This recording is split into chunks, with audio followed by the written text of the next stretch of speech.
Hey guys, welcome to the 7th C# tutorial that I'm making for the new Boston. And in this tutorial, we're going to continue looking at if statements. So all you're going to need for this tutorial is a button and a checkbox. And once you have both of these on your form, just go ahead and double click on the button. Alright, so in the previous tutorial, we learned how to set up an if statement. So let's just create an if statement checking to see if the user checked the checkbox.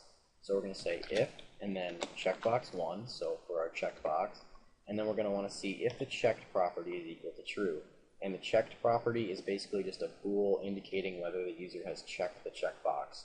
And then we're going to say if checkbox1.check equals true, then we're just going to have a message box show saying the checkbox is checked. So messagebox.show, and then we're just going to say right here, the checkbox is checked.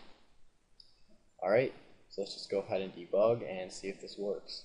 Alright, so currently the checkbox isn't checked. So when we click this button, we shouldn't get a message box. But when we do check this checkbox, we should, because if checkbox1.checked equals true, well, it's checked, so then we're going to get that message box. Yep. Alright, and there's actually an easier way of writing this. So since this is a bool, we can just go ahead and delete this equals true.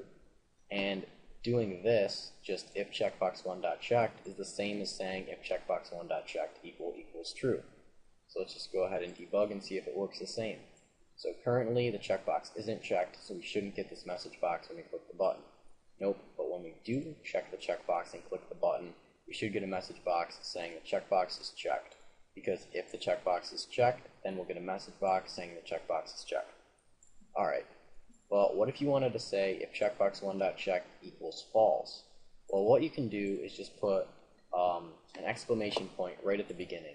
And this is the exact same as saying if checkbox1.check equals false. So since the checkbox isn't checked at the moment, we should get a message box. Yep.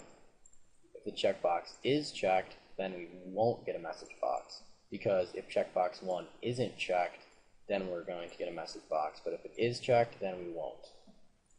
Alright. And you can do this with any bool. So if we were to go ahead right here and just create our own bool, let's call it bool, my bool, and set it equal to true. So we can just say if, and then my bool, then we're just going to have a message box show saying true. So we're just going to say right here, my bool is true.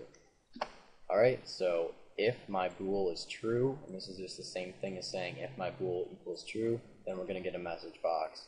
And since my bool is equal to true, then we're going to get a message box. Yep. But if we wanted to check to see if my bool is equal to false, we would just put an exclamation point right before my bool right there. So this is just saying if my bool equals false, then we just want to get a message box saying my bool is false. Alright, so let's just go ahead and debug and see if this works. And yep, since my bool isn't false, it's equal to true, then we didn't get that message box. But if we were to go back here and set my bool equal to false, then we'll get that message box. Yep. Alright, perfect. Okay, and a few more things here I'm going to show you is dealing with integers. So let's just go ahead right here and create a few integers. So int I equals 3, int b equals 6, and int c equals 0. Alright, so let's just go ahead here and create a couple if statements checking to see which is greater than the other. So we can just go ahead right here and say if I is greater than c, then we'll just have a message box show saying I is greater than c. So let's say I is greater than c. Alright, so basically what this is doing here is it's checking to see if integer I is greater than integer c. And since I is equal to 3, is 3 greater than 0? Yes, it is. So we're going to get a message box saying I is greater than c.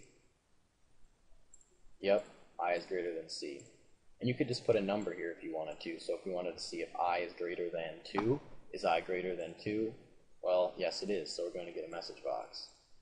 If we put, is I greater than 6? No, it's not. So we're not going to get a message box.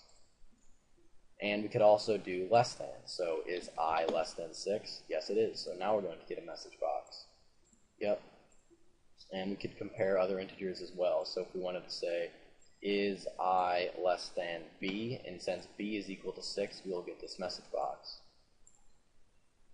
Yep, perfect.